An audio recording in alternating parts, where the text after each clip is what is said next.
Hi everyone, good evening. We'll just start in about next 2 minutes. Thank you.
Hey, Deep is here. Hi.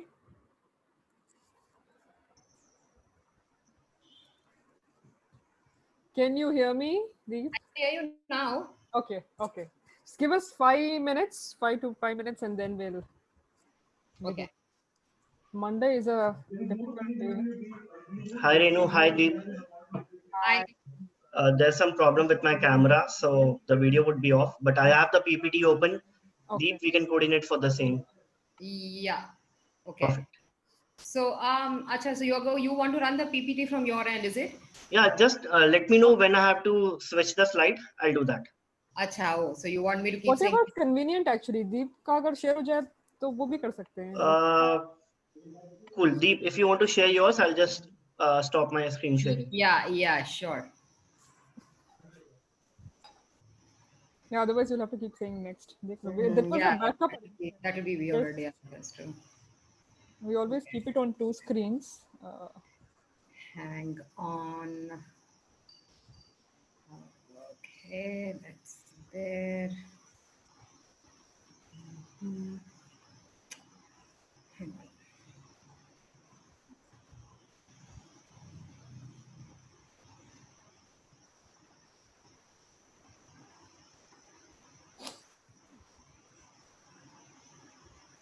Is it sharing? Yeah. See it yet? Hang on. Hang on. Let's do this out.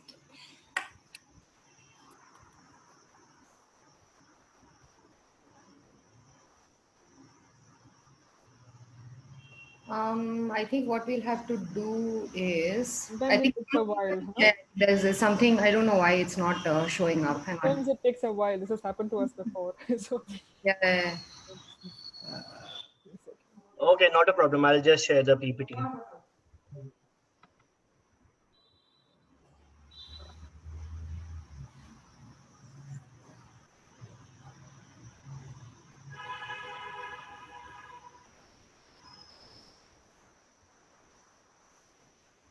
we started off on a Monday, but henceforth we are gonna stick to the next Weekend schedule. Yeah. Saturdays. Yeah.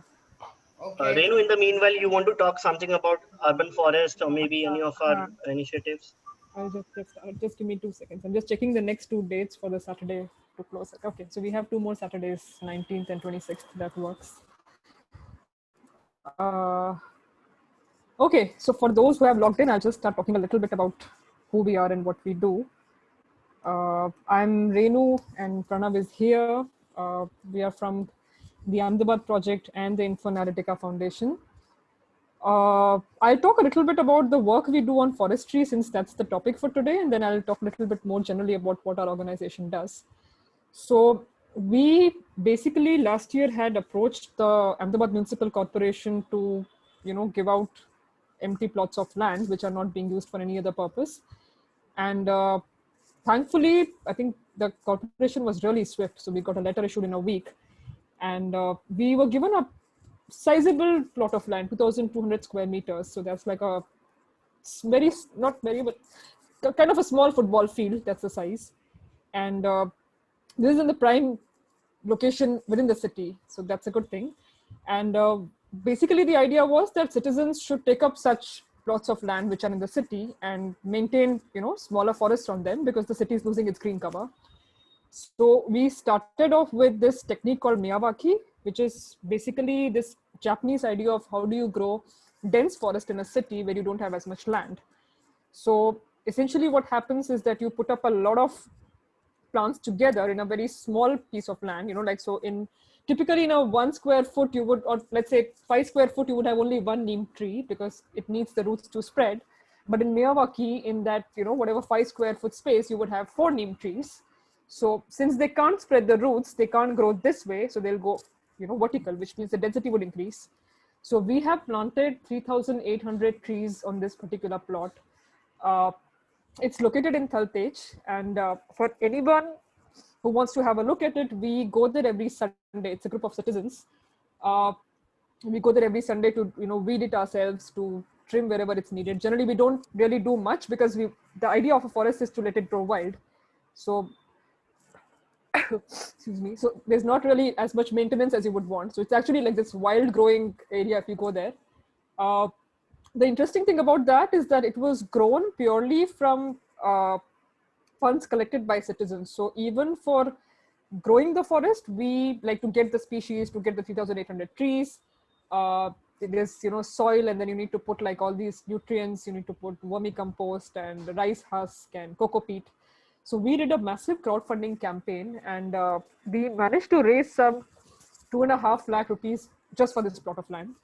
So it's been there for a year now. The trees have grown almost to, I think some have grown to even 10 feet, which is pretty amazing for in terms of speed. And that's the beauty of the Miyawaki technique, that because you put so much nutrition in the soil, that the growth is actually faster than what it normally would be. And in almost 3 years or so, it becomes self-sustaining to some extent. And you don't have to keep watering it as regularly, because the ecosystem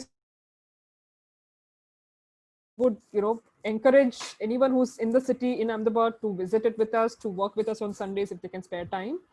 Apart from that, what we also do as organizations, this is our part of our city initiatives. We do a lot of initiatives for the city. So we are looking at segregation of waste. We are looking at increasing forest cover, working on water related issues.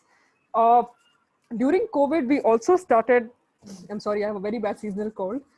During COVID, we also started with working with laborers within Ahmedabad. And that's another one of our verticals. So we work a lot with the informal sector. We look at laborers across different professions, from street vendors to safai karamcharis to construction workers, housemaids.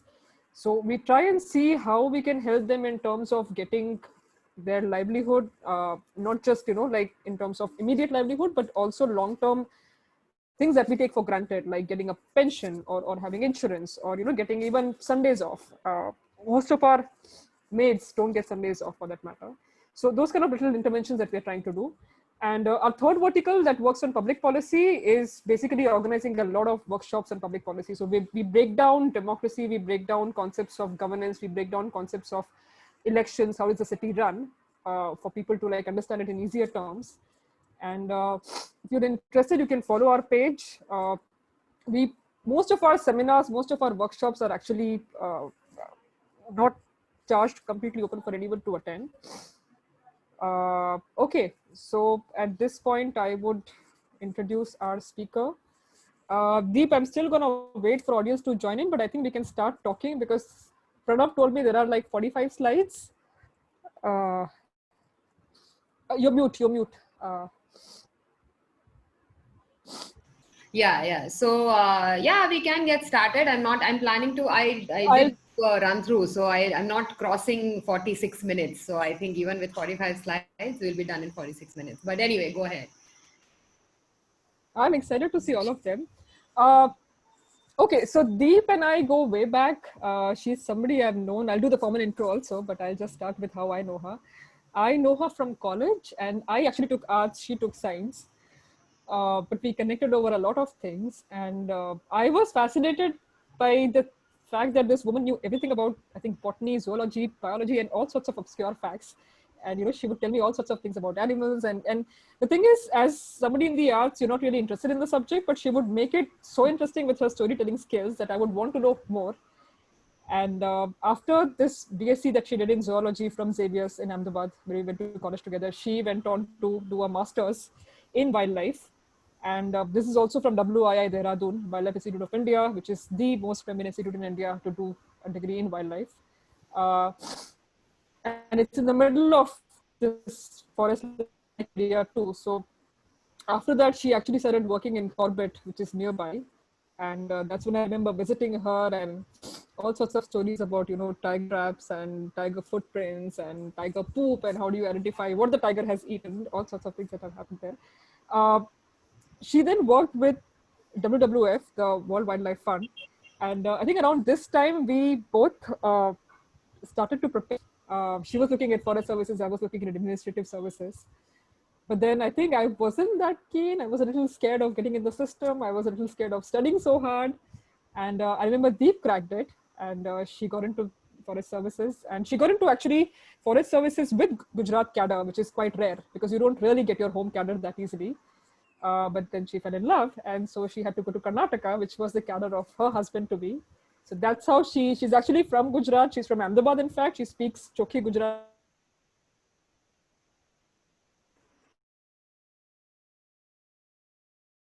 Amazing for somebody who's just learned the language in the last 5-6 years, because when we talk sometimes I also hear her giving instructions to people in Kannada in the background, and I'm always amazed that it's a completely different language.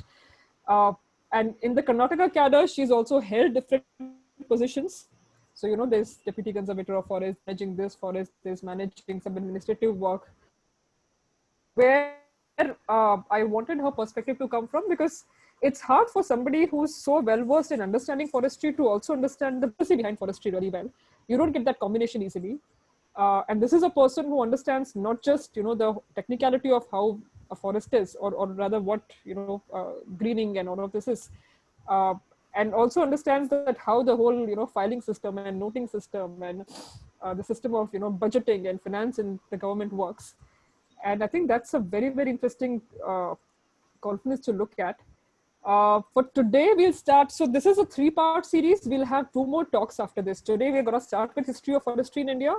And in the subsequent 2 Saturdays, 19th and I think 26th, we will do talks on her experience being in the service. And I can tell you that's like a must attend, because it has all these really funny anecdotes. And I'm not going to do the spoiler for her by telling you some of them, but I can tell you they are very, very funny about, how the budget gets spent and what really happens within the terrain and all of that.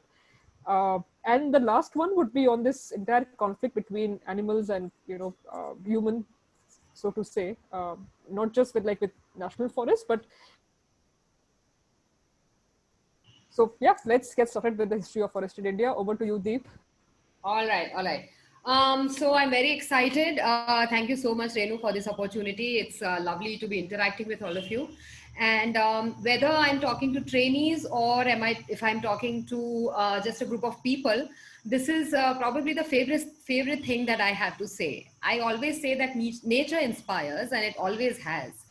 I say that because you can see I've put like a mixture of images here. So what I wanted to say was that you don't just see glimpses of nature by just looking at trees or just looking at a forest. You look at anything that is in your life, and it will have some or the other inspiration which comes from the natural world. So if you talk about language, say, you'd say, oh, what about poetry? What about language, literature? Hang on, Pranav, hang on, piche jao. So then in that case, what would like if you talk about poetry or literature, when you want to compare something to something beautiful, so or something that dances very gracefully, you'd say dances like a peacock, or sings like a koel, or wise like an owl in English, or we'd say stupid like an owl in Hindi. So this is what happens when it comes to language. Hindu mythology or even Hindu religion, if you look at the images of gods and goddesses that you can see on your right, We have the concept of the Vahana or the carrier of the god, which is usually an animal. Similarly, if you look at any religious text, if you look at the Bhagavad creature from the unicellular one to human beings to have an equal right to live. If you look at the Quran, it talks about how human beings are the custodian of all the other creatures created by the Almighty, and so on and so forth. In every scripture, some or the other mention of nature and biodiversity always exists. Next, please. And I am going to follow the UPSC pattern post-British history. So that is how we are going to talk about it today. So if you look at the Vedic scenario, like that is such a lit statement to make that, you know, I would rather roam around in a forest, talk to some guys who live there, than sit in an opulent room filled with fools. And this statement, although so old, it is so relevant even today. I would immediately run from a room which would want to talk to, about, say, Riya Chakrabarti issue, or no matter whatever tangent comes out of it. I'm going to walk right out, find the nearest green patch, stare at a tree. If I'm too distressed, maybe hug it and just, you know, call it a day. So from those times, it is such a base instinct within us to be with nature. Next, please. And you can see even it is not just anecdotal. You can see that it is recorded. If you look at the Agni Purana, they talk about a form of climate change. So basically they have made this connection that you cut away trees, you take away forests, you're going to have drought, you're going to have flood, you're going to have natural calamities, and that's exactly what we are seeing today. You look at the Vishnu Purana, it talks about different types of vanas, which is something to the reserve forest system that we have today. And the best one that I like is the Mahabharata, where they're talking about Aranya, which is a natural forest, and a Vana, which is a man-made forest. So it is something which is reflective of the plantations that we have today, because otherwise what is a man-made forest but if not a plantation? So it's amazing that even the plantations that we raise today, thousands of years later, have been already tried and tested. And you have different distinctions. Like today, I may call it a moist tropical evergreen forest, or a dry deciduous forest. But that time they were Kunjaravana, which is basically a very dense forest, and it has elephants. So it's like it is the concept of indicator species comes here. That if you see an indicator species like an elephant, it is supposed to be a dense, beautiful forest. Then you have Kantakavana, which literally means a thorn forest. It's the scrub jungles that we see in and around Gujarat and Rajasthan. That also has been already classified. And the Arthashastra, which is like the go-to thing when we talk about the economy, and we say that how it is, whenever we want to show off about Indian culture, this definitely gets mentioned. So he too talks about forest administration, that forest has to be conserved, and on top of there has to be a tax on it. And he addresses the problem of the commons, that if everybody is benefiting, everybody has to maintain it. Next.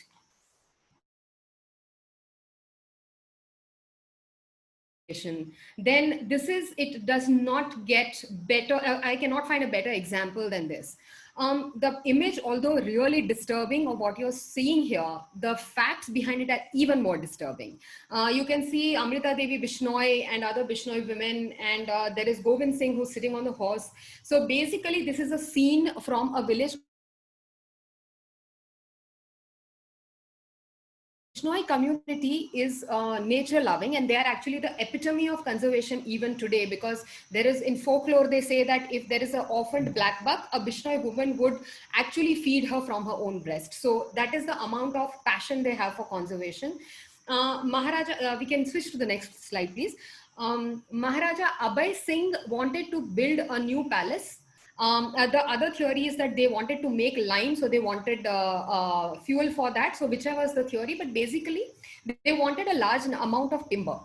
So he asked Govind Singh to go to Khejarli and extract whatever trees, like extract the Khejarli tree from there and come back.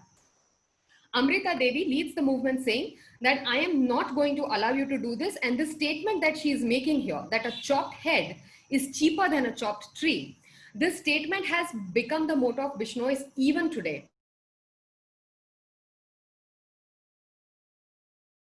I'm going to let you cut a single tree, and she hugs it. And the people nearby start finding out, the other Bishnois find out, and people from 83 villages congregate and they tell Govind Singh to get lost, that, you know, there's no way we are parting with our trees, no matter what you do. अब गोविंद सिंह को तो राजा का order था, तो ego issue हो गया, that, you know, how dare these petty villagers stop me from my royal duty. So he starts hacking away on the trees with people along with it. And when that starts, the old men, the aged people, the seniors of the community go and, you know, they run towards the trees and they start hugging them.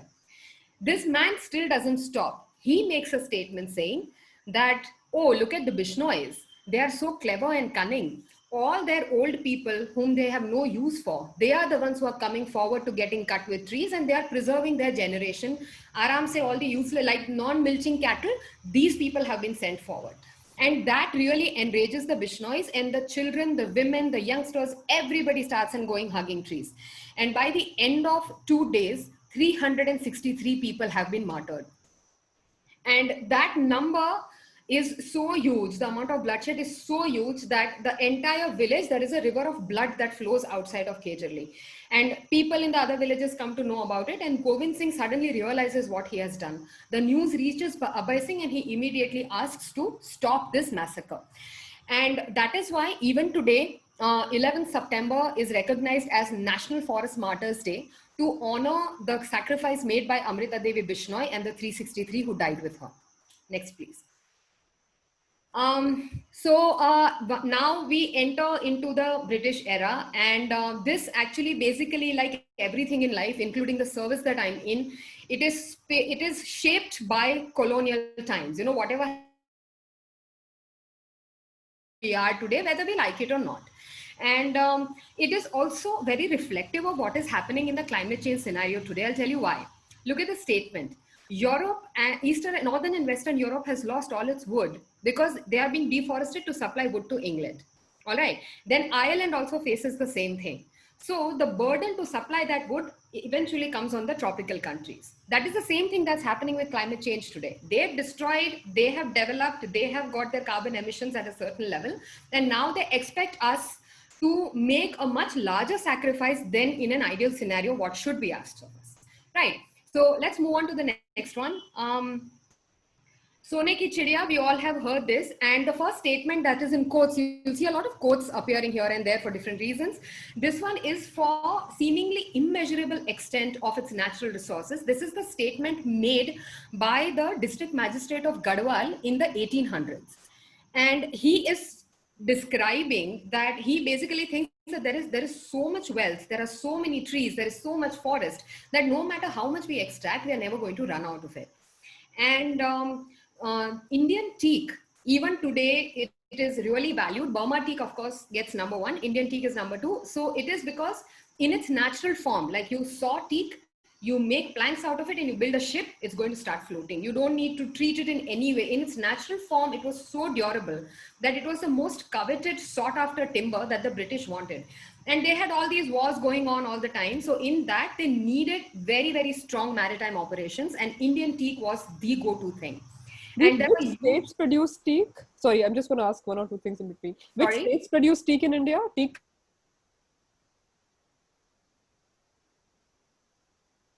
Is teak, and below the entire Deccan Plateau you have teak, including parts of Gujarat. So there were huge dockyards in Goa and on the Malabar coast, from where teak used to be exported to Britain, and where it used to be built into ships, and they used to use it for their furniture and all those kind of things. Next, please. And the watershed moment that we had in Indian forestry was the railways. And it sounds very weird. It'd be like train, trees, what's going on? So we'll understand that a little better, but the creation of the forest department can also be attributed to the arrival of the railways in India. Next, please. The wonderful gentleman sitting here in the court, he sees huge potential for railways in the country because of very, very basic business reasons. I suppose he was a Guju in his previous life, because this is how a Guju would think, that, you know, you got so much raw material sitting in India. So you take that, you send it to Britain. You polish it, process it, make it a nice fancy product, and you bring it back to the colonies and sell it back to the rich people who are living in the colonies, the royals and your aristocrats. You go and sell it to them. So that creates a huge market. So our own raw material, the only cost they have is process, and then we buy it back. The second thing was the colonies were extremely rich. Like they were making surplus, they were making huge profits. And what do you do with this surplus? So they saw the railways as one of the smartest ways to invest this money back into the colony. Next, please. So with that, railway started developing, and this track that you see here, you notice that there are these planks which are holding the tracks together. They are called railway sleepers. These days, whenever you travel in the train, it is very rare to see a wooden sleeper. Mostly we see RCC or concrete sleepers now. We don't use wood anymore. But this, I'm talking about the 1800s, where the railways were just developing everywhere. So they realized that teak, sal, and devdar are really, really strong species of wood, and they can withstand the pressure of a railway track, the pressure of the train moving on these tracks. So that is why this entire business of getting timber started off. And that time they did not have a forest department. There was no forest service. There was nobody. Only the district magistrates were there, who used to call contractors and ask them to get timber for making these railway tracks. I mean, the railway sleepers. So these contractors obviously had absolutely zero investment. So they used to just go to a random patch of forest, see whatever large trees they could see, and they used to just hack it off. They used to just chop everything off. And then they would realize, oh, this is in a valley, I can't drag it out. Oh, this is in a place from which I can't take it out. So sometimes they were just left there. Other times there were very unique ways that were found to get timber down. For example, if you go to Indira Gandhi National Park in Tamil Nadu, even today it has a place called top slip. It's called top slip because teak trees were cut on the top and they were rolled down the hill. So they were literally slipped down. So even today that place is called top slip. So that is how whatever accessible forest, wherever they could find a road or they could find any access in which they could take out trees, they all got hacked out. And whatever the inferior species, I'll keep talking about inferior species again and again, the species which could not be used as timber, which was not so strong, those were called the inferior species, and they were used as fuel for locomotives before the coal industry picked up. Next, please. And the three species I've already mentioned. Why I wanted to show this slide is because although this is what started happening in the colonial times, at the same time, the science of botany and forestry progressed. Sorry, I'm just going to interrupt for a second. So feel free to go a little slow if you want. Like don't feel constrained by the 45-minute whatever time. No. I think some of these concepts are. Does it feel very fast? It's just running. Little fast. Okay. So just feel free to go.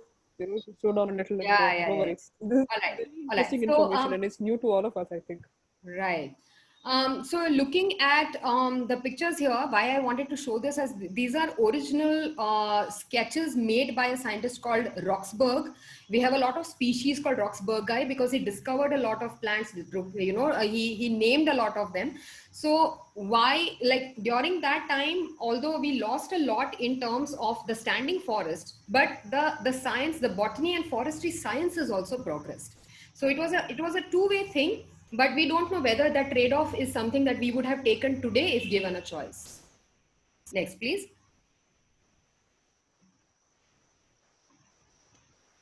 Yes, the previous one, please, with the old man.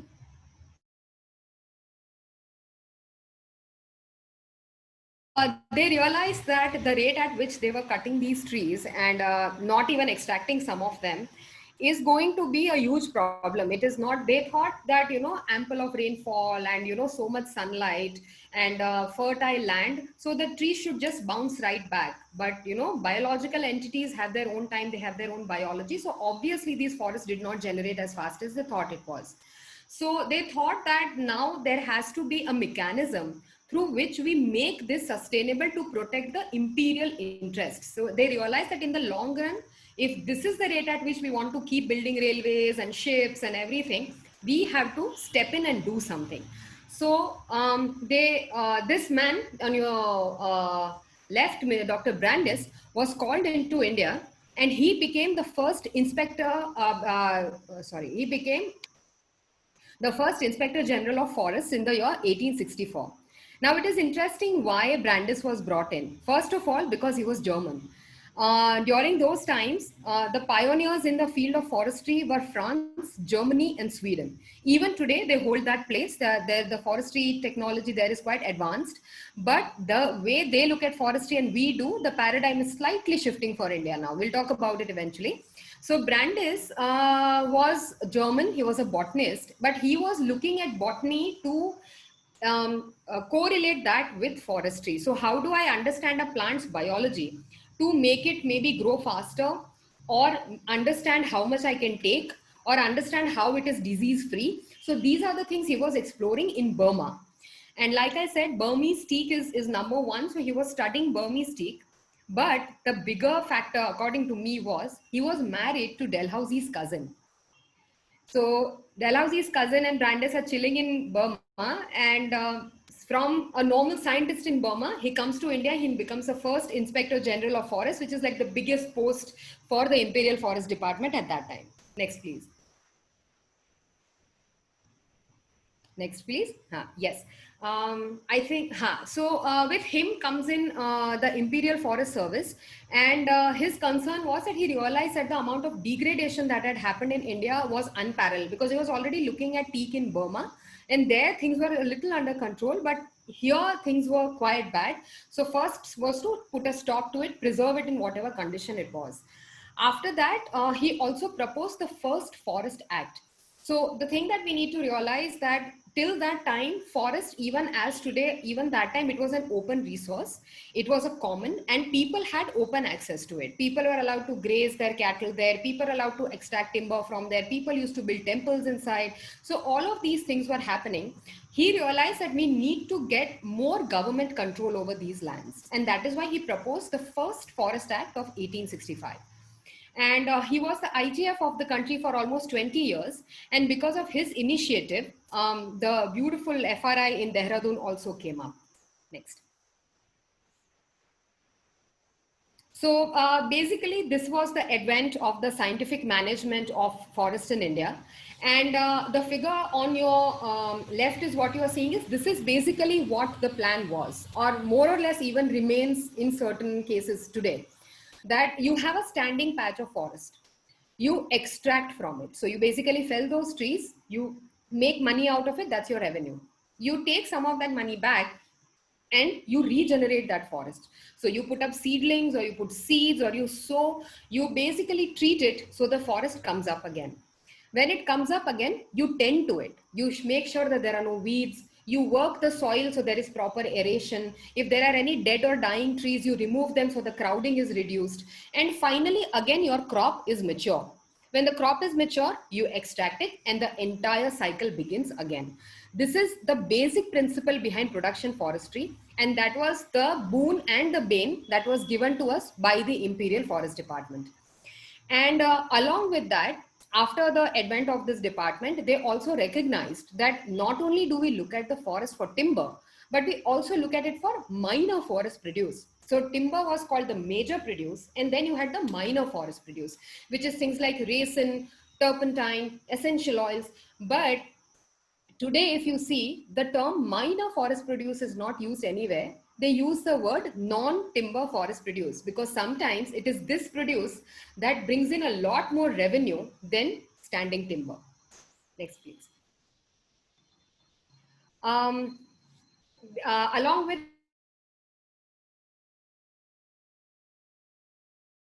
I hold right now, a working plan is basically a Bible of managing your forest. It's like how you run. It is your detailed plan of 10 years in which you basically look at the current condition of the forest. You look at what kind of soil you have. You look at what kind of climate you have, rainfall you have, what is the standing species. And based on that, you say what kind of treatment would you give that forest to maximize productivity as well as ecological value. And this process is done through an elaborated long 2-year study. And after that, this document is written. So it is basically a prescription to manage a patch of forest. So that practice came in as early as the mid 1800s. And to implement anything, you would need to codify it, you need to have to legalize it. So the first legislation, like I said, came in with the Indian Forest Act of 65, and a much more comprehensive act came in the year of 1878, in which they talked about how much of rights can people have over a patch of forest. If a government wants to decide that this patch will be called a reserve forest from tomorrow, what kind of limitations will it put on the villages that are nearby? What can be taken out? What cannot be taken out? By whom? How much area? So all that information of exactly running a forest was put into 1878. What we need to remember is that till now, running a forest is like running an industry. So basically these things are, how do I want to run a factory? Rules and codes for that were put in. And the Act of 1927 is what is in currency even today. Even today, we use the Act proposed in 1982. There was another amendment proposed in 2019, but we are still in the 1927 Act. Next, please. So you have a department, you have a piece of law and a code that you need to implement. So now you will need bureaucrats to do it for you. So for that, you had the Imperial Forest Service, which was constituted in the year 1867. So with that came in the first batch of the forest officers, the first batch of IFS, where I stood for Imperial instead of Indian. And these people, because Germany and France were the pioneers, and that is where we were getting all our lessons from, the first batches trained there. Then eventually they moved to the UK, where in Cooper's Hill and Oxford and Cambridge, they got their trainings. Next. And just like they were created, they were shut down. So in less than a period of 100 years, it was called quits. What happened was that in 1906, they developed the process of making the Forest Research Institute came in. The beautiful building that you see here, it is located in Dehradun. And the beauty of this building is that it is clay bricks, and they are laid together with chickpea flour. Chickpea flour has been pasted, and that is what is used as a binding material. There is no cement used in this entire building. And when Uttarakhand was formed, in fact, they wanted to convert this building into their Vidhan Sabha. But science prevailed, and center intervened, and it remained Forest Research Institute. And so from 1927 till 32, they trained forest officers here. It was the Imperial Forest College. It was called the IFC, and this is where forest officers used to train. But around 1935, from the federal list, the topic of forest was brought into the provincial list.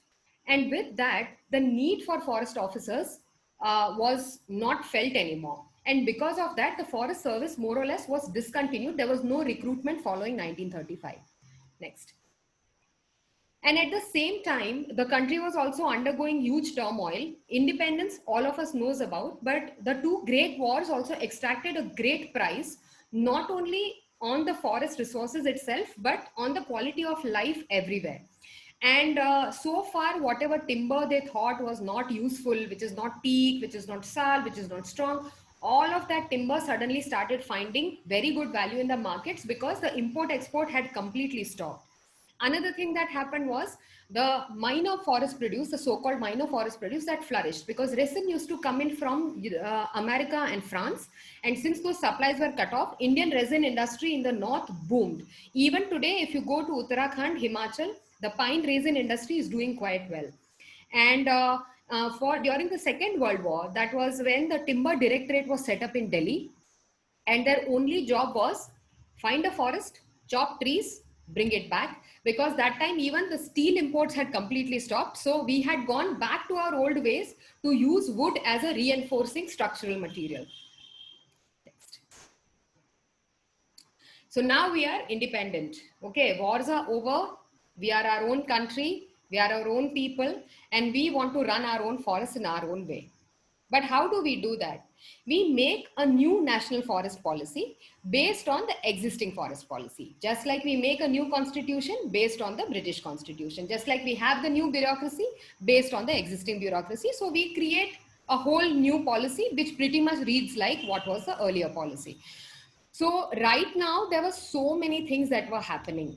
We wanted to industrialize. We wanted to compete with the world. We wanted to become self-sustaining. We wanted our people to get literate. We wanted food. We wanted raw material. We wanted everything together. So because of that, the fundamental principle of treating forest as a source of revenue or something that can give you raw material to generate or participate in the economy, that view was still holding. We were still not looking at the forest as an ecological entity or an aesthetic entity that it has to be there for our well-being. That wasn't seen even now. And you can't blame them because look at the condition. And the same process just kept on happening. We kept on extracting trees. Also, a lot of land was given away for setting up industries because forest land was seen as wasteland. And from that time, we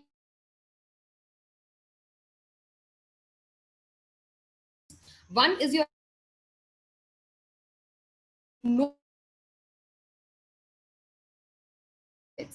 So revenue department was using all its land, you know, there was like habitations, people are living, their basic infrastructure is coming up, schools, colleges, hospitals, etc. That's happening, offices. And but what happens to industries? We need huge spaces in which we need to set up factories, industrial units. What is the other form of land? Forest land. So a lot of forest land was diverted for non-forestry purposes, and almost 4.5 million hectares were lost, or not lost, but basically diverted for non-forest purposes in the first 20 years out of independence. So by the time we entered the late 60s, we had lost a huge chunk of forest. Next. And the same principle of conservation forestry that we had, the production forestry that we had in the British times, the same thing continued. We still wanted maximum amount of profit in minimum time. So maximum ton of timber in the shortest rotation possible. So if I can, normally if my teak becomes a certain girth, say for example 60 centimeters, in 80 years, I would try to find some way in which I can extract that much timber in say 60 years. Was there anything I could do? Could I crowd it? Could I give it more space? Could I put more fertilizer? Could I grow it in a different area? What could I do that I get maximum tonnage in my shortest return period? So that production forestry was pretty much our guiding principle. And instead of the 10-year working time cycle, we came and think, do I want to keep this forest standing or do I want to chop it off? And the practice of clear felling was still continued. Clear felling basically means that if you have a natural patch of forest, or basically whatever vegetation is, everything off, you clear it. So you clear it, it becomes a completely clean slate, and then you go and plant whatever commercial species that you want to plant there. And along with this also came in the system, also came in the forest development corporations. The 16 states which were very rich in their forest, in forestry, they set up these FDCs, and they were not only looking at acquiring timber and other forest produce, they were also looking at processing it. So rubber units were set up, cashew units were set up, furniture units were set up, and these FDCs exist even today. Every forest department in the country has a forest development corporation. Next. So this is just pictorially looking at it, that you were classifying it into timber and non-timber. So what were your timber goods and what were your non-timber goods? And you can see here I have written game, pelts, etc. So remember that this is before 1972. The Wildlife Protection Act came in 1972, after which it became illegal to hunt animals. Before that, we were allowed to hunt. People used to...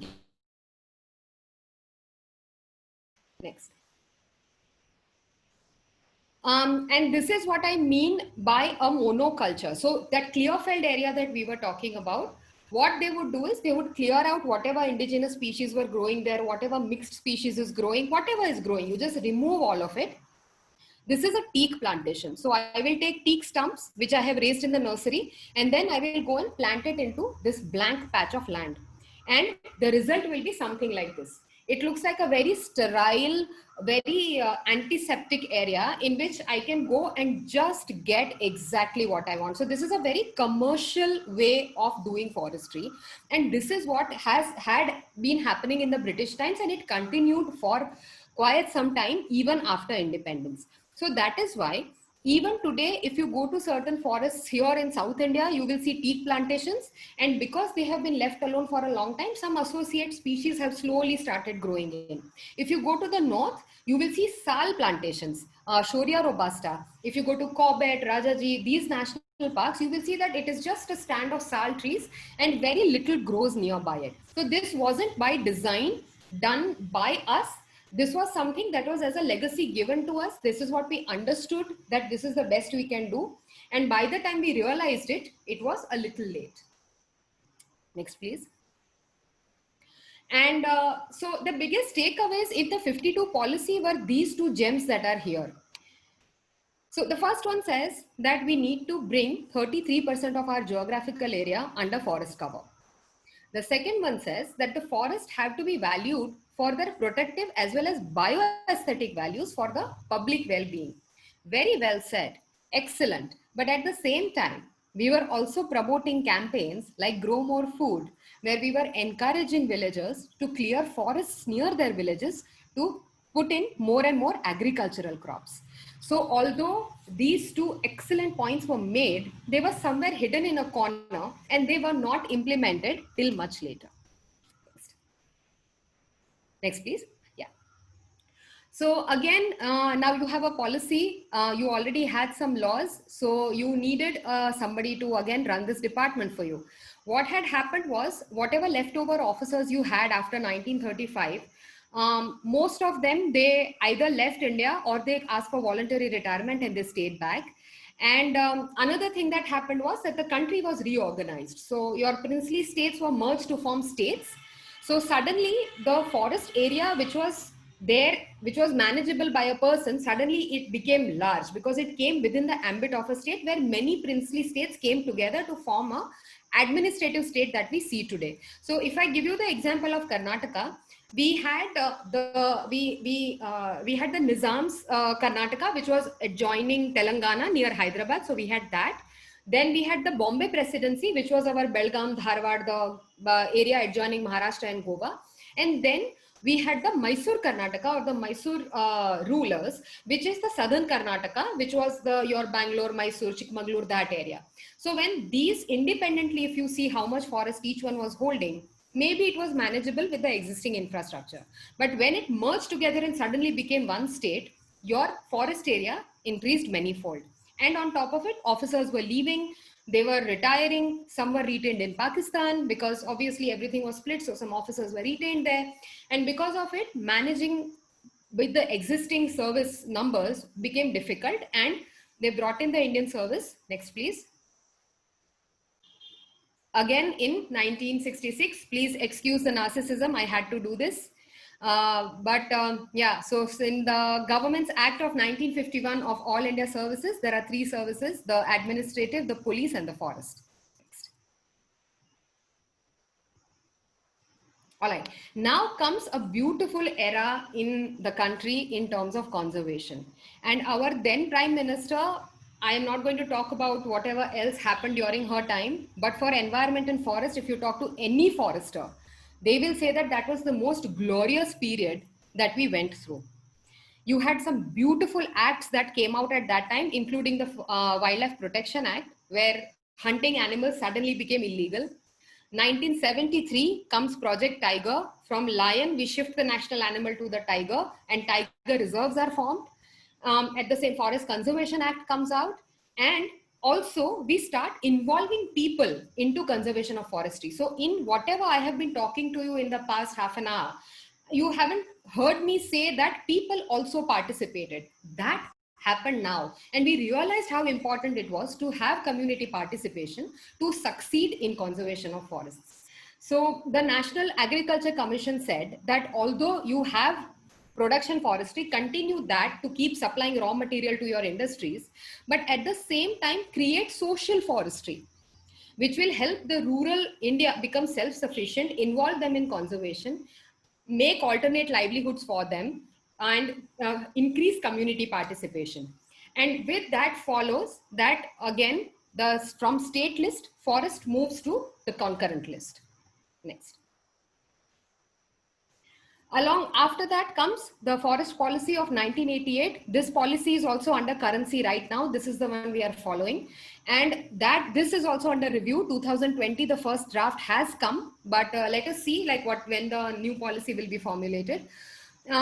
This policy basically kept that tenet from 52, which said 33% of geographical area of India needs to be under forest cover. Instead of forest cover, it said, let us make it tree cover. Because when you say forest land, if you go to Ladakh and if you look at Atso is a high altitude lake. Technically, it will be forest land, but there won't be a single tree standing on it. So when you keep adding such area, you get inflated figures of how much area is under forest. That's not the point. We need to be under green cover. So that is why this policy talks about bringing 33%, 1/3 of the country's geographical area under green cover. And right now, the green cover we have is 21.4%. So we have quite a long way to go. And we have been in the early 20s for past quite a few years. We are struggling, but we have to get there. And there was a huge paradigm shift which talked about these are basically words from the policy, which says that so far we were talking about getting revenue out of forest. Like, how can I exploit a forest to make money? Now what we started saying was, I will have to invest finances into the forest if I want to conserve it. So the entire flow of funds reversed. Second thing they started talking about, and very importantly, was that essential ecological processes need to be preserved. So whether it is your climatic cycles, whether it is your soil cycles, whether it is your nitrogen, carbon, your rain, all of these things are essential for our existence, was recognized in this policy. They also very importantly said that forest is not a source of revenue. This was a watershed moment again, where suddenly from production forestry, we are like, oh, we are not supposed to cut it all away. We are supposed to save it. So this was again another big paradigm shift, which has brought us to where we are today. And it became a national asset. And because of that, the following changes took place. The next slide, please. The 46th amendment was brought onto the constitution, which talked about two very important things. There is a misstep here. It's Article 48A. That talks about the protection and improvement of environment and safeguarding forest and wildlife. So it is the endeavor of the state. It has to be done. Second, in the directive principles, 51AG talks about each citizen's duty to protect the natural environment, including all the elements and wildlife. So this amendment brought a very, very big paradigm shift into how we were looking at our forests till now. And subsequently, we also had a lot of changes that were brought in, including Indian Forest Act. We've already talked about Wildlife Protection Act, formation of protected areas, the Forest Conservation Act. I would like to spend just 2 minutes on this act. This is the act which has labeled the Forest Department as the department which is anti-development. I'll tell you why. It's a very short act, chota, very, very short. Notified forest land can be diverted for non-forest purpose. So if I have a reserve forest and if I say mere ko wahan stadium banana hai, I can't do it. If I say I want to build a school there, I can't. But the act also provides for taking permission from the central government. So you make a proposal, you tell MOEF that I need to build a dam here because it is going to supply water, it is going to supply electricity to so many problems. You have to justify it. Then you have to pay the net present value. And whatever forest is going to be diverted, you have to raise twice of that in a non-forest land. So it was a compensatory act because we realized that we will need to divert some forest land for development. So how do we compensate for it? But there was something that was amiss here, which was that when we are cutting a forest, for example, if you are going to do development in the Western Ghats, you are going to cut a forest which is 2000 years old. And in place of that, you are going to raise a plantation. no matter how many species you mix, it can never come back to the original biodiversity, original species richness, original composition that we have lost. So although this had its own lacunae, but it was better than nothing, because before that we were just diverting land and there was no check on it. So at least this brought a semblance of a balance of diverting land and getting on creating more forest in its place. Next, please. And I said that in 2019, we talked about amending the 1927 Act. So basically, this act aims to be a little more scientific. It aims to give more power to forest officers, and it also aims to encompass the latest rules and laws that have been enacted after 1927. Next, please. So now coming to the current scenario of the forest department, how the department is structured.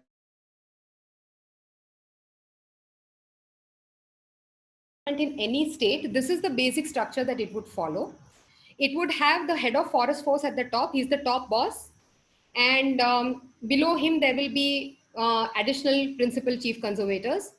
After that, you will have a series of officers. You can see number 5, I am there, but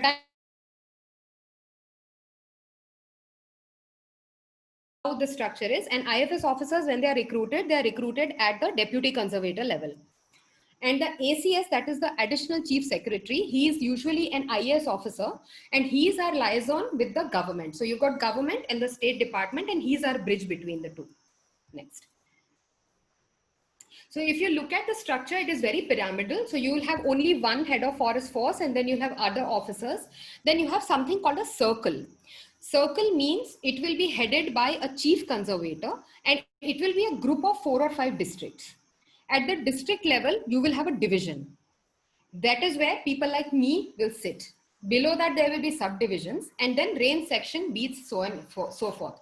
Up to range, it's more or less coincides with the taluka. So administrative boundary and forest boundary more.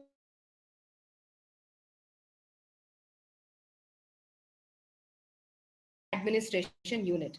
Why I'm spending time here is I want you to understand that for beat, section and range, our officers wear uniform and their powers are equal to the police officers.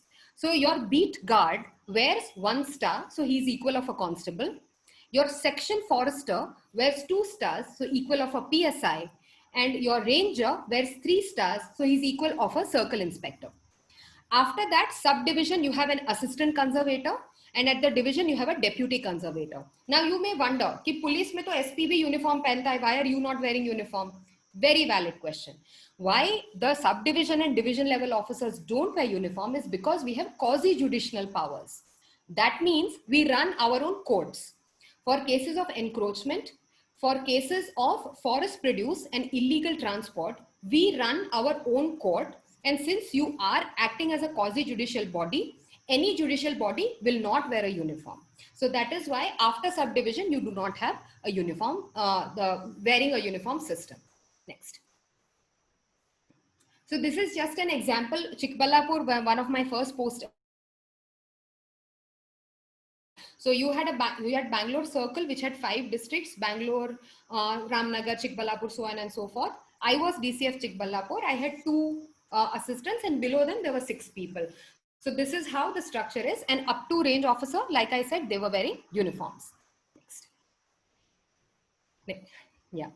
And after all of this knowledge gathering and changes in policies and new acts, old act, amendment, constitution, everything, now we have this. So basically the sarvalana ante, like you add all of this together, this is the stew that you got at the end of cooking that pot.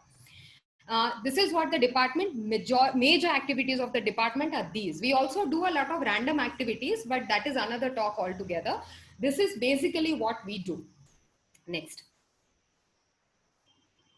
So you have afforestation, where you will have patches of land. This is probably a land which is left fallow, or earlier it was under some plantation, or naturally you do not have good growth there. So we create these rip lines, it is ripped. And then in that you will go and equidistant, you will go and plant different species of trees, and ultimately it will become a plantation. So you will increase the green cover and the quality of the forest there. The other patch on your left bottom that you see, that land was prone for encroachment. So there were fields nearby and people were slowly creeping in, taking little forest area, adding it to their field and doing agriculture on it. So to protect that, we are trying to raise a pit plantation here where deep pits, one square meter deep pits are dug. And in that, almost 6 foot tall trees are put. Tall seedlings are put. They are 6 feet tall. They are almost like little trees. And those seedlings are put in there. So it immediately establishes and the area is cordoned off as a forest. Next, please.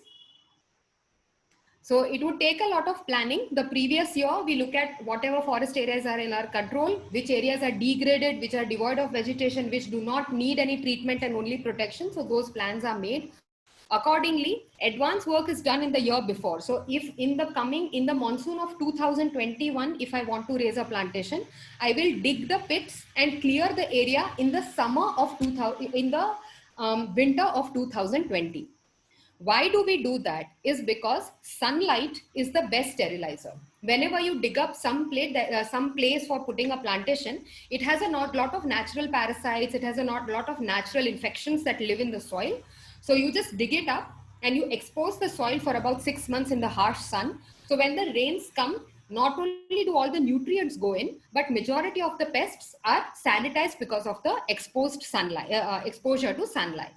And for example, next year, whatever my targets are, I'm, for example, raising 100 hectare of plantation. So accordingly, I will raise coinciding number of seedlings in my nursery. This is a picture of a forest nursery where different species will be raised in different sized polybags, and then they will be they'll be transported to the field. In the monsoon, planting will be done, and eventually it will lead to a plantation, which can you see on your left. Next. Another major thrust area for the forest department is wildlife conservation and management. I have purposefully put this picture here because the idea of wildlife conservation is that you just protect your animals and, just take care of them. But apart from that, you also have to actively manage tourism. You have to make sure that people are not roaming around everywhere. Core zones, like there are inviolate areas that are left. There are other tourism areas. There is a carrying capacity. Can I ask you to wrap up in the next 5? Because, all of this is something we can also cover in the session we do on the services. We have a larger session on that, and I would want to take questions or comments or anything that anyone has to say. There are only 2 or 3 slides left. I think we are just going to wrap up after this. Because this we cover in the section on, the experience in the service. Yes. So then we do a lot of conservation work also. So apart from that, there is tourism is managed and animals are protected. Anti-poaching measures are taken, etc. Next slide, we'll talk about that. So here I wanted to show this slide. Like I talked about anti-poaching, where they have caught some deer hunters. On top, you see that is an image from the Uttarakhand fires, where people are trying to just put away a forest fire. No forest fire in India is natural. They are all man-made fires. So that is something that we all need to remember. There are no natural fires here. So that makes our job that much more difficult. And the image that you see on the left, this image had gone viral in Karnataka. The man sitting inside the cage, his name is Siddharaju. He's a range forest officer. You can see 3 stars on his lapel. This boy, rather, he's a youngster. I trained him when I was a trainer in my academy earlier. He is sitting in a cage which is used to trap monkeys. Why he's sitting in it is because you can see this well here at the bottom where all the people are standing. It is a 100-foot dry well in which a leopard had gone and gotten stuck. And there was a crevice where the leopard was sitting and none of them could see it. So they lowered a GoPro and they lowered another camera, but they just couldn't maneuver enough to see where the leopard was. So it was impossible to rescue that leopard. This man, he sat in a cage and the cage was lowered into the well. He carried a torchlight and a camera and he made a recording to see exactly where the leopard was, and it was relayed live to the person who was going to dart the leopard. Then they realized that it is not going to be very easy. So then in the next round, Siddharaju and the person who was supposed to dart both sit in the cage. Both are lowered inside and they dart the leopard, tranquilize it, and they rescue it outside the well. So anything could have happened to him. The leopard could have tried to attack him on the cage. Usually dry wells at the bottom have toxic gases. So he could have asphyxiated and died. But he did not think of these risks. What he was thinking was, before it is dark, this leopard needs to come out. It has been starving, it will die. And that was the only thing that he wanted to do. So a lot of the times forest department does this kind of work and it usually goes unnoticed. Next. And we do a lot of work with people. A lot of you might have heard about the the Mahatma Gandhi National Rural Employment Guarantee Scheme, MNREGS. So these are people who are involved in that and they are raising a nursery here. Please go next.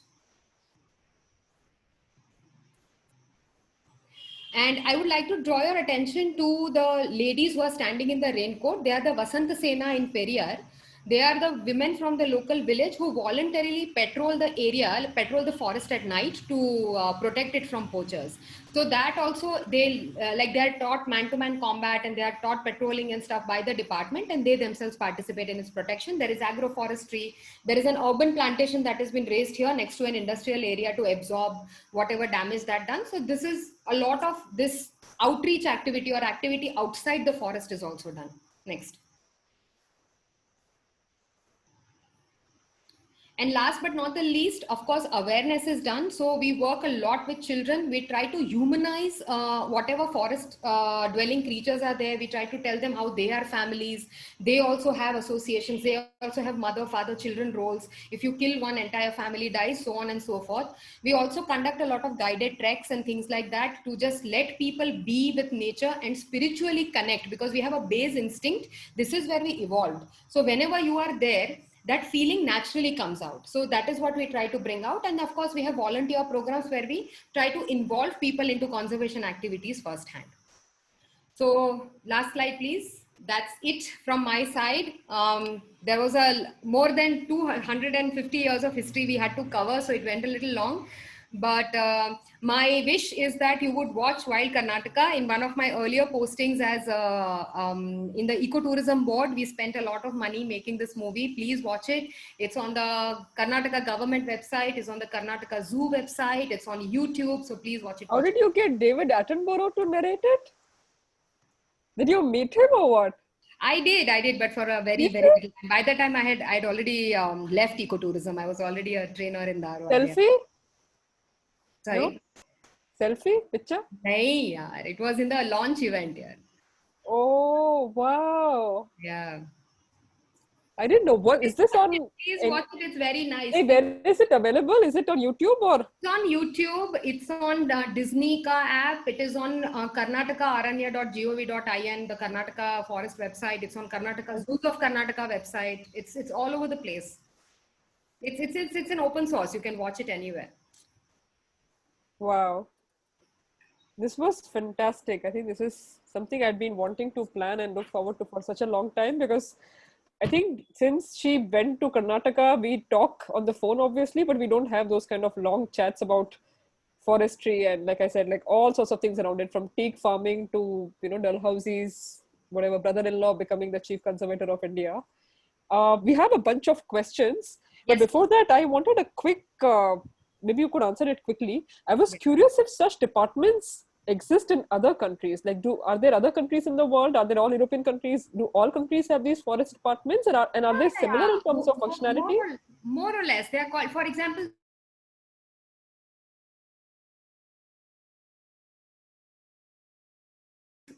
forest departments exist all over the world. And similar mandate. Yeah, more or less. So for example, in the US, the Forest Service is different. So they look at forestry proper. And then you have the Fish and Wildlife Service, which just looks at wildlife conservation, national parks, protected areas. So somewhere the mandates have been divided into two separate services, but most of the places, they are pretty much how we are. But community participation and the amount of work we do with people in India is very unique. Like, I think the Asian countries do this. So you have a similar model in Bangladesh, you have a similar model in Nepal, in Pakistan, but outside of that, I don't think so much community work happens at such a large scale. Super interesting. I'm gonna quickly. Do you want me to read out some of the questions? I think Yeah, and I'm seeing an interesting comment also from Vijaya Bharat, whose father was Chief Conservator Forest in Kerala. That's amazing. Yeah, very nice to know. Okay, so there's a question on FRA, Okay. and can you share your experiences in its implementation from Santosh? Wow, I was trying to dodge that bomb, but oh well. Also, I'm just going to ask if anyone has a question and if they want to comment on it, you feel free to unmute and engage, because I think the problem Yeah. with Zoom is that it becomes very monotonous in that sense. And it will be nice if somebody wants to comment or say anything, feel free to unmute. As long as it's not very chaotic, happy to like. Yeah. If Santosh, if you're still online, can you just like unmute and show up? Yeah, hi, I'm Santosh. Hi, Uh, Santosh. yeah, you can still choose to dodge that question. No. I think, well, this is something that we all are openly talking about. So, well, what happens, I think, generally with legislature in India is that we have very detailed, beautifully written acts. Okay, they're so well written. They're like next level. Like Shakespeare will be like, "Yahi likhna tha yaar." Like, why did I write poetry? So they're that well written, and they talk about everything except for the fact कि करना क्या है. That's करना क्या है, what do you want? So उनका मतलब traditionally rights नहीं, I understood, yes, British आए, traditionally rights थे, traditional rights चले गए, and then we also understand that there were these traditional forest dwellers who have had quiet. Do you want to quickly mention what the FRA is before? It's called the Forest Rights Act, in short, 2006. But it is actually, I had mentioned it in my presentation. It's a long name. So it's the right, it's for the traditional forest dwellers. They are given rights. So basically what this act does is that you have people who have been traditionally living in the forests. And through this act, they are given a patch of land inside the forest where they can sustain themselves. So they can do agriculture on that land. But they cannot lease it out. They cannot sell it. It can only be inherited by the next generation. But they have rights to cultivate or have sustenance from that land. So this was to right the injustice that was done by alienating a lot of forest dwelling communities. But the edge of this sword was for the OTFDs, or the other traditional forest dwellers who are not tribes. So you had all these people so I'll give you one example in which people claim forest right by saying that, oh, I have been staying here for so many generations. I want right to cultivate on this land. Itna zameen mere ko de do. And if you do the background check on this person, gaon mein uska 10 acre zameen hoega. So, that is where this act became very difficult for us to implement. Another thing that it did was that the Forest Rights Act basically comes in the purview of MOTA, that is Ministry of Tribal Affairs. But since it is in forest, we are also members of all the committees which settle these rights. The deputy commissioner is the chairman, and the district forest officer will be your member in that committee. So it is like a conflict of interests, but that is how the act is designed. So yeah, you do feel that sometimes these acts are coming to each other, but you have to also address the injustice that was done to the traditional forest dwellers. Yeah, can I say something? Yeah, please. Yeah, Forest Rights Act recognizes multiple rights, individual as well as community rights. Yes. Yeah, so like largely you have talked about individual rights, wherein you mentioned about people having surplus land and coming to the office and claiming land rights for agriculture. But there are community rights, there are rights related to, I think, conservation of biodiversity, Yeah. There are, so habitat basically, rights. since this was like a mixed group of people, I did not go into the details of that, because that also comes with its own issues. Community rights also, like traditionally they want to claim community rights over an area. So how do you calculate that? Do you calculate based on the number of people who claim that they are dependent on that? Or you claim based on the area that they are claiming? Say, for example, here in Kodagu, we had a case where they were asking for 3,300 acres for community as community rights. And those 3,300 acres are the hottest of the hot biodiversity hotspot, where you have a lot of medicinal plants, endemic species, orchids, amphibians, reptiles. So it was also supposed to have a lot of biodiversity value. So do you let people come in and exercise their rights over it, or do you go ahead and just protect it as a biodiversity hotspot? Yes, Another so thing is you also have a lot of communities living in tiger reserves. So there you have a concept of the critical tiger habitat, which should be an inviolate space, irrespective of who claims rights over it. As long as there is a declared critical tiger habitat, no rights can be settled over it. So there are a lot of nuances that are into this act, and I think that is a completely different discussion, because a person who would be working from the angle of community rights or from individual rights will have a different perspective. A person who's trying to preserve that forest will have a different perspective. A person who's trying to politicize this issue will have a completely different perspective. So that it's a complicated act, short act, but also it has its own complications. okay. Yeah. Quite a few questions in there. Yeah. And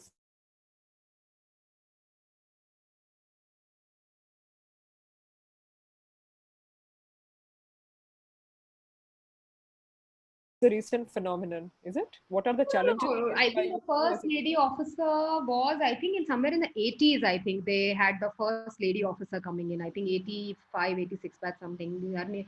Only four women entered together: Gopa Pandey, Meenakshi something or the other, and I don't remember the other two. But no, women have been around. The numbers were smaller earlier. Now there are, of course, larger. We have more and more women coming into forest services, and the number of the intake into the service depends on the vacancy. So ask for vacancy from each state, that how many new recruits do you need this year, and the number of recruits have to be maintained, because you have the direct recruit reserve, so that will be people like us, and then you will have a promotion reserve, where people who are from the state services, they get promoted and they inducted into the service after a certain number of years. So usko calculate karke they give us final figure. Is state forest service also then? There is state forest services also. I have a add-on. GPSC जैसे होता है वैसे we have KPSC, so उसमें you have the state forest services, and उसके बाद what you do, the vacancy is collated, and after that they take an intake. So traditionally there have been close to 100 people they've been taking every year. Then in the middle there was a slump where only 35-40 people were being taken. My batch, 85 people were taken, 75 joined, and 66 graduated. The other people left to go to other services, somebody into customs, somebody into revenue, somebody into police, so on and so forth. So on an average, 80-85 people come into the services every year. There's something about how do you control poaching activities? Many times that make it difficult to implement. So a good thing to do would be, again, I would quote the Periyar model, where they had a problem of ganja cultivation, and they were smuggling cinnamon bark. Dalchini, it's a bark of a tree. Wahan pe naturally it grows, so they used to just strip the bark of the tree, and the tree would eventually wilt and die. So that was changing the composition of the forest. So then there, what they did was, Wait. So if you strip the cinnamon tree, then ganja grows there naturally? No. Ganja cultivation एक तरफ चल रहा था, and on the other there was a group of people who were just stripping cinnamon bark smuggling was happening on the other side. Okay. So then what they did was they formed a self-help group, and the thing is that obviously when this kind of the activity, if somebody is involved in, they have a lot of social ostracization and they are not exactly part of the civil fabric. So they the forest department offered them that we will recruit you as watchers, we will recruit you as protectors of people who are with you in similar work into not doing this anymore. And that program has been massively successful. Periyar model has been studied worldwide, and today it is called From Poachers to Protectors program, and these people have become protectors today. My husband is director Nagarhole, so we have a problem of forest fires, and we have a lot of dependent community, very poor communities who live nearby, we also have tribal hamlets inside the forest. So every year, this problem of forest fire comes up. So if you have arrested somebody, he is angry, he will go and he'll just light a dry patch and the forest will start burning. So to get over that, what we do is every year we have a budget to recruit forest fire watchers. So, and they get a decent, they get a uniform, they get ration, they get a pay, and they get kits. So they get a lot of like, they get clothing, everything. So then our idea would be like what we would do is we would employ the same tribal hamlets and nearby community youth to become our fire watchers. So they know exactly who the miscreants are going to be. They know that every year they get fixed employment for 5 to 6 months, and they would not want to burn this bridge with the department. So these people themselves, they become protectors. And that is why you have zero fire incidences whenever these communities are involved in the protection. Similar thing you can do for poaching also. And also another program that we are trying to do here is that you know about lantana camera, right? Lantana is a weed. It was it was a weed that was brought in as an ornamental plant. I will show you a picture in maybe one of my next listing, and it has escaped into the wild and it has become a huge problem. It's an invasive species. So, and it is thorny. So removing it is very problematic. So now a middle path that they have found is we will involve people into removing lantana, and whatever lantana comes out, that will be used to make briquettes. So they will be broken into small pieces.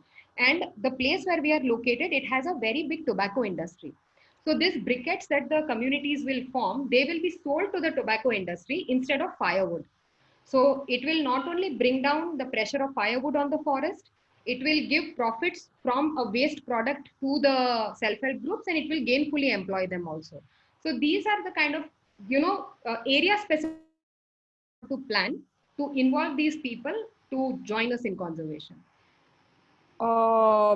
There's a technical question on how in a natural forest the root system allows trees to communicate with each other.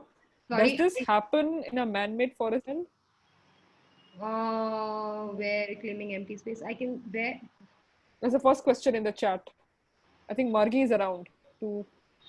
Margi, do you want to clarify if you're still around? Natural forest root system allows trees to okay communicate with each other. Does this happen in plantation, man-made forest? I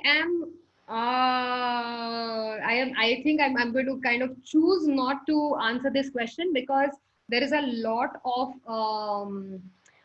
there's a lot more that we need to understand about this thing that they are talking about, this interconnectivity or the Gaia theory, or this entire earth being one creature which all it has like this neural network, this communicates with each other. There are a lot of evidences for it, there are a lot of evidences against it. So I think I'm skeptical about the existence of this with evidence in a natural forest. So I will not speculate on what would happen in a plantation. Okay. Let's see. There's a question on whether forest department also uses Miyawaki technique. We do on experimental basis. We do not do very large plantations. We usually do this in urban spaces as a demonstration plot to show people that this is also a possibility. This can be done. So not on a very large scale, but yes, we do it as, demo and experimental plots are put up. Almost every state is doing this. Okay. Let me see. There are a bunch of other questions I skipped in between as I went. There's something on, has forest department mimic natural growth instead of organized plantation? I guess, right? Sorry, has the forest department? Are they mimicking natural growth instead of organized plantation? We are trying to. So the thing is that now our understanding of the forest is much better. The science of forestry and biodiversity has advanced a lot.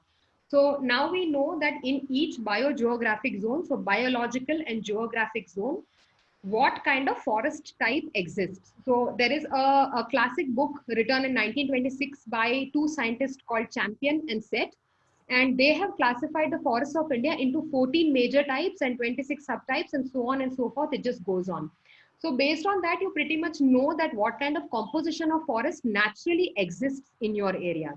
And whenever you would try to raise a plantation or you try to restock a forest, you would basically stick to the indigenous or locally found species. You would not experiment with, I would not try to grow cheer pine in Western Ghats and I would not grow an evergreen species in the Himalayas. I mean, evergreen species in the desert. So it's like that. But yeah, we do try to take care of representation, and we also concentrate on trying to grow more individuals of endangered species. For example, there is a species called white cedar, which is endangered. There is red sanders endangered, sandal that is endangered. So we try to promote this more to make sure that they exist in the wild. I had a follow-up question. I skipped it to ask all the others, but I wanted to actually get in between. So you mentioned the part where, you know, you recruit local villagers to kind of become watchers, and then they tell on the other villagers who might be poachers or, you know, whatever, cinnamon bark strippers or whatever they're trying to do. Does that not cause like a conflict in the community where, you know, people are like, he's telling on me, and does that not like It does. So it actually kind of works in our favor, because if you understand any community, there are these natural rifts that always occur, right? Matlab, meri usse nahi banti, uski isse nahi banti hai. So those things are always there. So what happens is that you find an informer in both groups, and then you just put them against each other. So basically, Play them against he each will other? tell on him, she will tell on her. They will be busy managing their own conflict, and we will end up protecting the area. It's just HR. It's nothing else. We are, so I told, you know, we are very British. It's a very divide and rule. Yeah. But that doesn't endanger you guys either. It's not that, you know, there's somebody who kind of takes, I don't know. No, you have those DCF who almost got into a road accident because he crossed somebody the wrong way. So those things happen, but it's not as drastic as they would show in movies. You know, like they'll like plan and give us supari and all those things won't happen. And it's not the same. Even your beat officials, people who work at a lower, more closer with the community, like rangers, Actually, they usually also face this kind of issue. No, so what happens is these beat guards and all, they are recruited at the local division level. So they are from the same district, sometimes from the same village. And they have a long tenure. They work there for about 7 to 10 years. So they are that he's their own person. So they listen to him much more. But sometimes there have been incidents of beat guards being beaten up on encroachment eviction duty, and people have been shot, people have been run over. Those things have happened. Wow. There are a couple of follow-up questions on relocating. When you try to relocate tribes outside the forest, I think this is pre-FRA. I don't know if you still do that. There was a study by I think my friend from Wildlife Institute, Moshami, is here. I don't know if she's here. Her own husband had done a master's dissertation in Rajaji, where he looked at how the area after there is a community called Gujars who live inside Rajaji National Park, and they are traditionally pastoralists. They are they keep animals, they keep milching animals. And he studied a patch of area from which Gujars had been relocated, and he looked at how that area had recovered. What we found was fascinating, that not only did the natural vegetation come up, and not only did the area start looking like a forest again really quickly, but what also followed was, because there was good vegetation, herbivores followed. Following herbivores, tigers also entered. So suddenly this entire habitat became available for the tiger, which earlier wasn't available. And even if it would come in, it would lead to a conflict situation, which suddenly stopped. And on the other hand, what happened was the people who were moved out of there, they also had better livelihood options. Their children went on to study better. So those things also happened. Of course, there would be initial hiccups and resistance, because this is something that traditionally they have been doing. So they would be afraid to come out and go to a completely new area. But if planned and done properly, it is a win-win situation for both. And the government of India also offers a very decent package where every adult member of the household can get 10 lakh rupees. And they are also settled into a place of land where they are given money to build their house. So they are not just uprooted and thrown somewhere. A lot of hand holding goes on. We also impart a lot of skill. So whether it is hair cutting, tailoring, stitching, embroidery, something that they're traditionally doing to establish a market link for that. For example, if they make pickles or if they're extracting honey, so their honey extraction rights will be preserved. But we will help them to market their honey as organic forest honey and get them higher returns. Can I share one more study on this? Can we take the questions first? No, it is related to the question, like relating tribal relocation and how does it affect forest. So Yeah, this study is done in Nepal.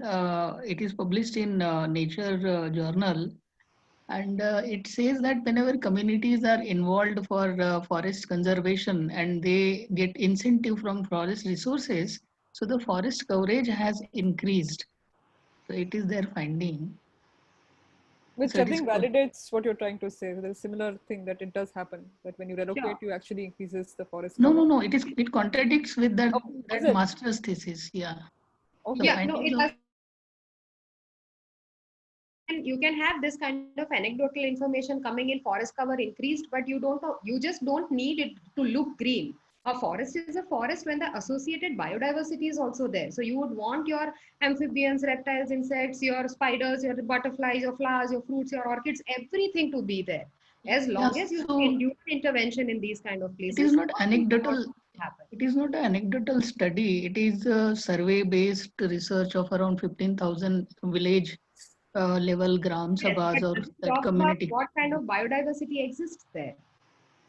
Yeah, so see, relocating, when we are talking about relocating, so are we referring to voluntary relocation Yes, or a we are talking about voluntary relocation. There is no other form of I think relocation. there is coercion is not possible with There confined it is space. I don't legally think or it, morally or ethically or in any other way, it is absolutely impossible unless it's a voluntary relocation. And the process is very well recorded. The consent is very well recorded. Very different departments, including tribal welfare, everybody comes in before the process is finalized. So revenue officials, Jilla Parishad, Gram Panchayat, everybody is involved. It is not something that, oh, I'm going to relocate you and I just pick up and throw somebody out. It's not like that. uh, the study reminds me, Deep, somebody asked you to repeat the name of the book that you had mentioned. There was this book of forestry in India written in 19 something something. You mentioned in between by two Champion and guys. Set, Forest Types of India. Ha. Forest Types of India, the authors are Champion and Set. You put Champion and Set, Forest Types of India, it will show up. Champion and? Set, S-E-T-H, Set. I'll just type it out for anyone who wants to go through it. I'm going to ask you, because there's like a pressing issue right now before we close. I'm going to ask you to quickly comment on, it's also like one of the questions asked here. Forest fires that are happening all over the world, from Australia to California to all these places.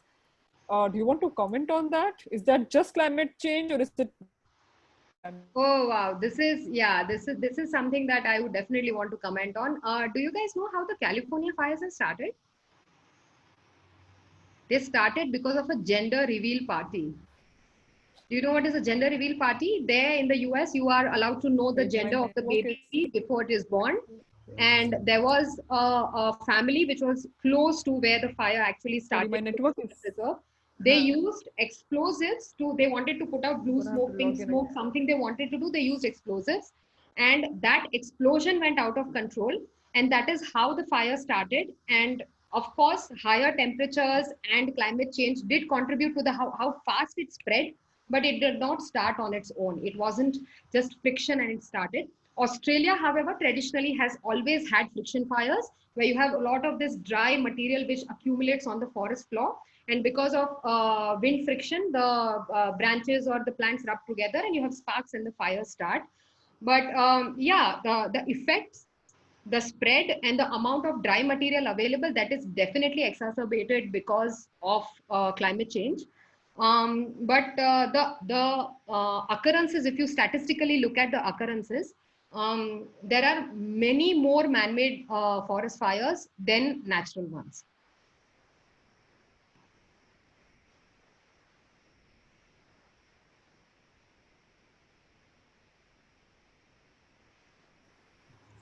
Hi, I logged in again from my phone. My laptop is acting sketchy. Okay. Yeah. Uh, are there any other autonomous organizations that are carrying out forest conservation in India? Does the department engage with them? Forest conservation, a lot of research happens, a lot of outreach activities happen, a lot of people work with communities, a lot of people work with children, with urban youth, with urban science. So today the scenario in India is very, very promising. The amount of awareness that we already have is wonderful. So the department definitely does work with them. We very actively organize, associate with a lot of these NGOs or a lot of these institutions, research institutions. And a lot of the times they also step in to help us out, especially when we need technical support. We have a lot of support coming in from places like IISC, from WWF, from Wildlife Institute of India. So it is a very collaborative effort. But legally, like a power to arrest somebody who is trying to set fire, or power to stop poaching from happening, or to arrest a house without a warrant, that will lie solely with the forest department.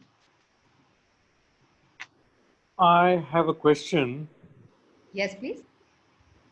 There was a news report recently that the forest covers have increased in Asia, probably India and China. Yes. How true is it? And like you said, is it just like the lakes where you've just got water and no trees, or No, what no, is it? no, no, no, no. It is actually, the report is 100% accurate. The technique used was in two stages. One was satellite imagery was used to get false color composites. So where you use different bands of light to perceive how much green cover is there on the ground. Ground truthing was done later, where actually physically the data was cross-checked. So with that, and then that entire data was again cross-verified with the satellite imagery data that NASA had. So with after all of that cross-checks, whatever has come forward, it is actually true. India and China have contributed a lot to increasing Asia's green cover. We are doing quite well. So you said we have a forest cover of 21.4%, Roughly, yes. and before this, was it less? So we have had very gradual increases every year. So we started like forest reports. I'm just going to type this here: state of forest report that is given out by the Forest Survey of India. So if you go on that website, there you will be able to do a year-wise comparative scene. You will get that where it was, we had somewhere close to 20%, then slowly it became 20.5, 20.9, 21 point something. So on and so forth. Gradually, we are increasing and moving towards our target of 33. Thank you. I just have a quick comment to make. Hi, I'm calling in from Seattle. So broadly, what I would say in terms of relocation is that the classic example is from Chernobyl, where most of the wildlife returned to Chernobyl after more than 20 years of forest being, the whole place being shut down. So relocation is would classically help in returning biodiversity. One of the best examples in India comes from Valparai, Yes. where a couple of my batchmates from Wildlife Institute bought the land, worked with the Tata Group, and it's they have a lot of publications in nature and biodiversity conservation, etc. Absolutely. But in a broad sense, location of forests, people from forests, there have been more unsuccessful situations than successful ones. There are very few good examples, which are all local cases, like probably Nagaroli has had some in the past. Wayanad has had some. Central India has had some. So there are. So those have been challenges. I would say from the 80s and 90s, when we had a lot of World Bank supported relocation programs. Even Gir Forest, where I did my work with lions in the 90s. So there have been good and bad. So that is still both a political and economic conundrum to deal with. Yeah. And in terms of fires, most of the fires, as Deep mentioned, is all man-made. Whether it's the US, Indonesia has one of the biggest fires. Australia is the only classic example of natural forest fires, whereas the rest of the world, fires are almost always started by someone smoking and throwing a butt out there. there's a connected question. I was going to close at this point, but there's a very interesting question on the, the conundrum between I can see infrastructure digital. question has come. Yeah. Ha, Are you looking at the same I thing? would Yeah. like for you to address Yeah. that. Yeah. So you are asking me what issues does the government face in building roads? Yeah. Sikkim Railways project was due 15 years, agreement. I think this is particularly The implications important of looking at not just that, but also like incidents like RM Mill Colony or building a corridor through Western Ghats, to connect, like there's a railway being built through Western Ghats, roads being built there. How do you like development versus forest, I guess, or what we call as development? I'm not even sure if it's development. It's not in this case. The thing is that has anybody been following the debate on the draft EIA, the draft environment impact assessment? Exactly. So this is kind of connected to that, because you need an environment impact assessment to be done, and only when it is sustainable environmentally can a project be passed. And there is a process of public consultation which is compulsorily has to be done for projects. And then there is a classification of projects also. Projects which are category A, which are like your chemical industries, hazardous chemicals, radioactive, so on, and mining, so on and so forth, big projects, they are a category A. Then you have a category B, category B, A, 1 and 2, so on and so forth under the Environment Protection Act, and that's where the EIA comes in. And this pertains to the both things. So you've got the Environment Act and you've got the Forest Conservation Act, the one I was talking about, where you are trying to divert forest land for a non-forest purpose. And there is a list of activities in which you can divert forest land fairly easily, something like roads, electricity, schools, hospitals. For this, it is between usually two government departments, and they try to work in tandem with each other to get this project passed. And also, if you see that ultimately we are all being monitored, whether the railways is trying to pay to the railway line and the forest department is planning to give clearance, they both are working under the same administration. So we both are asked to expedite the process according to whatever the procedure is. And what happens is that the forest department is asked to give concurrence. So there is something called form number 1 that is filled by the user agency. So for example, if I am from the railways, I have to fill up the form saying so and so railway line I'm making, so and so area I will be diverting, so and so many trees we want to cut, so on and so forth.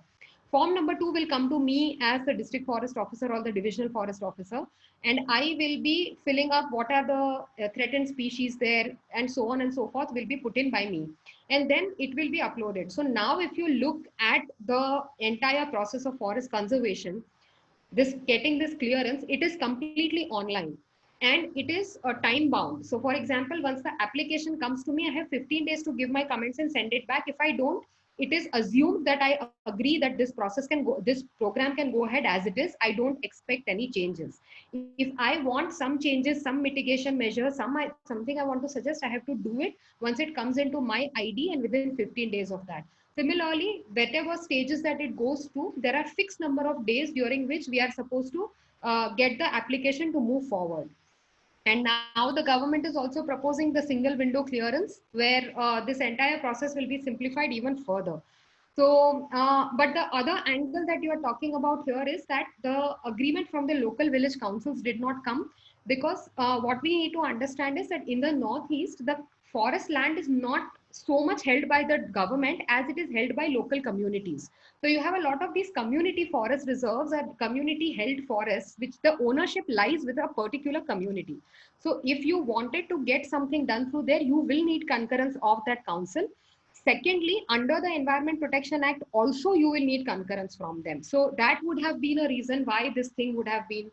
We have similar projects here. There was an Ethinohole project here in Western Ghats where they wanted to build a dam over a river to get some water supply. So these things happen. But as far as the act is concerned, the process is online and it is time bound. It has to happen within 90 days from the time the process is initiated.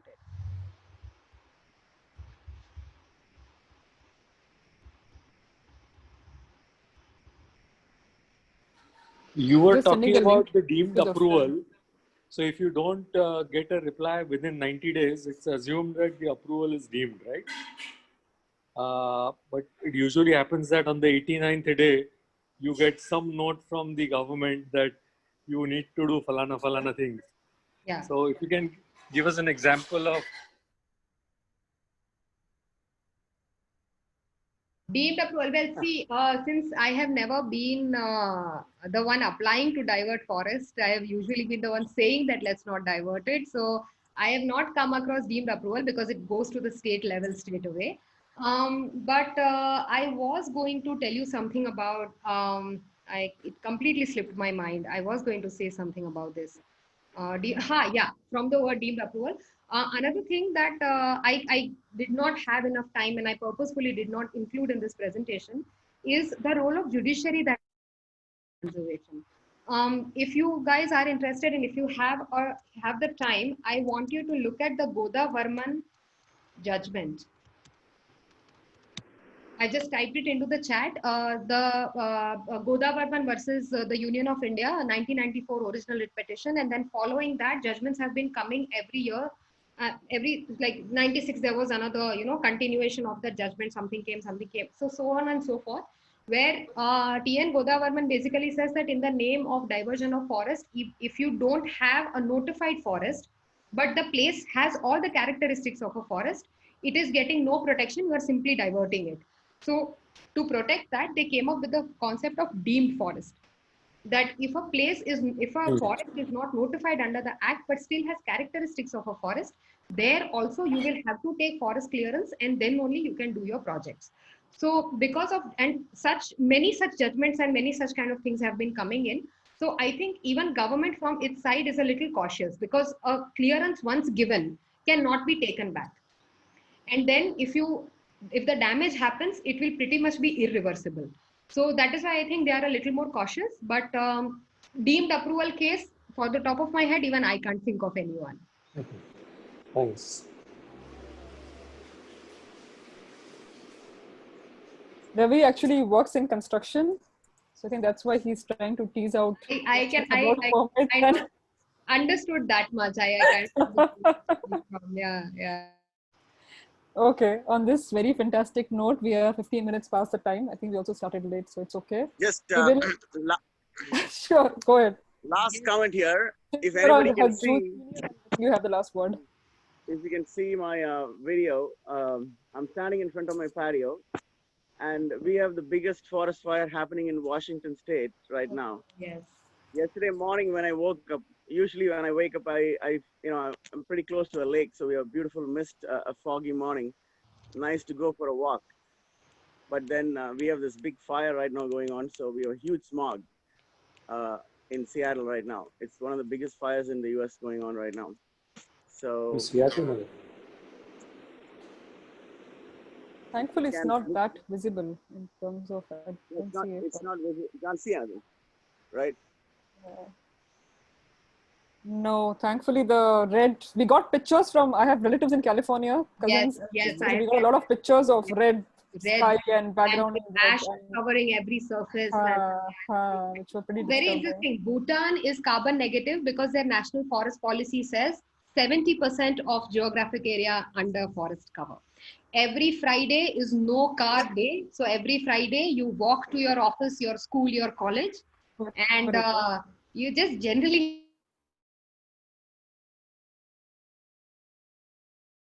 And they want to take it to 75%. I was there. They do. Yeah, their idea is that at the turn of the century, it should cross 75%, close to 80%. Yeah. I like the way they are. It's such an complete outlier. Yeah, an additional nugget that from people from the Royal Bhutan Forest Service train with us.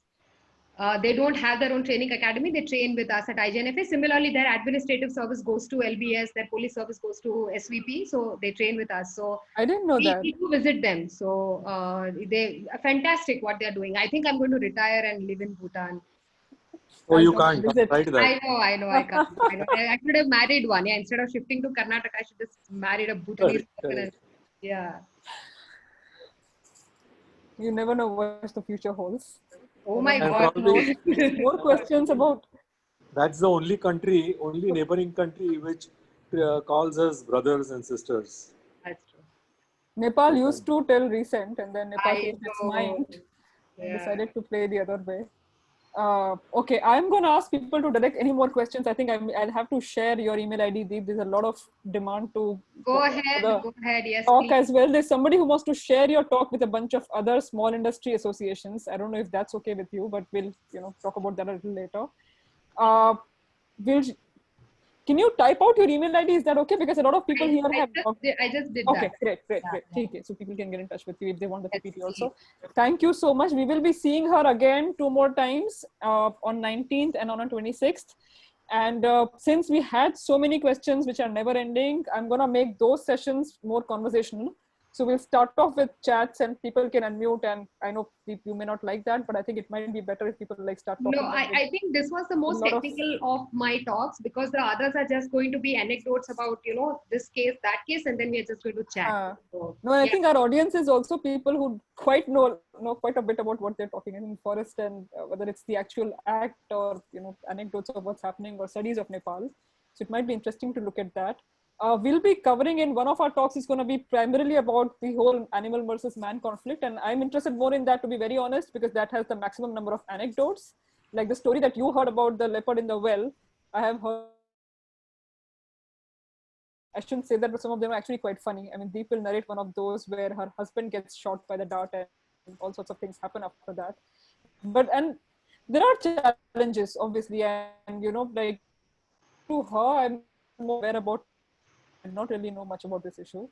Our last talk will be more about what I think Vijaya, one of the people who had asked this question about women in the service. So not just women in the service, but how does the service actually function? Challenges of being in the service, the kind of questions that you asked today about permits and about how do you give, a go ahead to, let's say, a sand mining or something that's happening within a forest, and many stories, many anecdotes there also.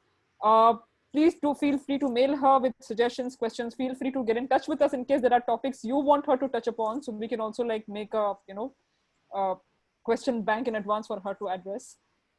Thank you for being such a patient audience, and thank you quite a so global much. audience. We had people logging in all the way from Seattle. Know, I'm so impressed. This is amazing. And just one little suggestion, Renu, what do you suggest? Which one do we do first? Do we do the service one first, so it's a little lighter, or do we do wildlife conflict one first? Which one do we do first? I think conflict might be more interesting, and we can round it off with service. But I'm also having second thoughts on service. The service one completely. I can completely skip the service one and only do the wildlife one. That's what I'm thinking, and maybe we think of something else, because the service one you covered a bit today. So I feel like the last 45 minutes we spent talking a lot about how the service works and permits and how the process works.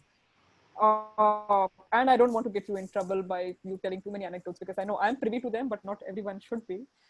So we can always probably do something on climate change too, which was one of the original topics we had thought about talking. Yeah, sure. Climate change can be done. But the thing is, I think it's also because the kind of knowledge that you have is like super, multidimensional. So I think any conversation in general about the topic will be very interesting, because I remember. I think what we can do is we can just have like a little. I think the next time I will only talk about 1 or 2 incidences of conflict where we ourselves have been a part of, and how did we handle it, all aspects of it, and just finish it in like the 20-25 minutes, and then let's just comments building up. There's still comments coming in. Okay, we'll get into that in a bit. Thanks a lot again, guys. We will see you 19th and 26th. Do follow us at the Ahmedabad project at Info-Analytica Foundation to know more about what all we do. For anyone who wants to visit our forest, Sundays is when we go. You want to get your hands dirty, you want to weed, you want to trim, you want to actually plant trees. Well, feel welcome to join us. Have a very, very good week ahead. Normally I say have a good weekend, but since it's a Monday, have a great week ahead. Thank you so much, Deep, for taking this time out. Thank you for having me. See you all soon. See work calls are coming in. So, okay, great time to. Bye.